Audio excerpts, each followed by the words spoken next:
सुहानी एक सुंदर लेकिन अनजान जंगल में खड़ी थी। हर दिशा में हरियाली थी और हवा में कोई रहस्य छुपा था।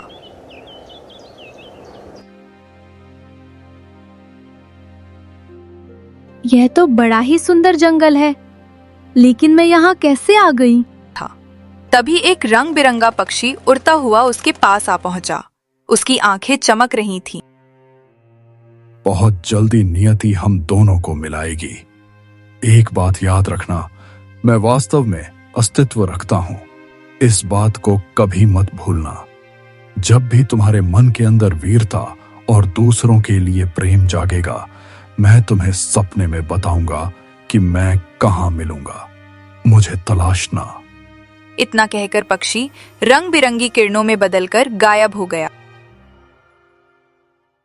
अचानक सुहानी की आंख खुल गई। वह पसीने से भीगी हुई थी।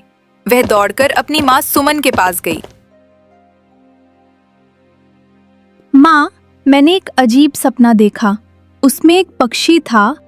एक तो वैसे ही ठाकुर विक्रम सिंह ने तुम्हारे पिता का जीना हराम कर रखा है, और ऊपर से तुम ये उल्टे सीधे सपने देख रही हो। सुमन ने रोटी और सब्जी एक बर्तन में रखी। जाकर अपने पिताजी को खाना दिया, बेचारे सुबह से खेत में मेहनत कर रहे हैं। सुहानी चुपचाप खाना लेकर चंदनपुर के खेतों में पहुंच गई। अच्छा हुआ तू आ गई बेटा, वैसे भी मुझे बहुत तेज भूख लग रही थी। जैसे ही रमेश ने पहला निवाला तोड़ा, ठाकुर विक्रम सिंह और उसका गुंडा शेरा वहां पहुंच गए। हे रमेश, मैं तुझे 3 बार चेतावनी दे चुका हूं, लेकिन मेरे बोलने के बाद भी तू अपना खेत खाली नहीं कर रहा। देखिए ठाकुर साहब, मैं थोड़े से कर्ज के लिए अपना खेत खाली नहीं करूंगा। इसी खेत पर हल चलाकर मैं अपने परिवार का पेट पालता हूं।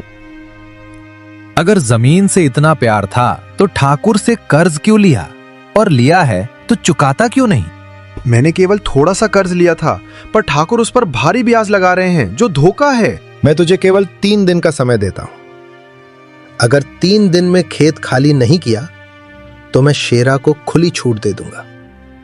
और तू जानता है, शेरा हड्डी तोड़ने में कितना माहिर है।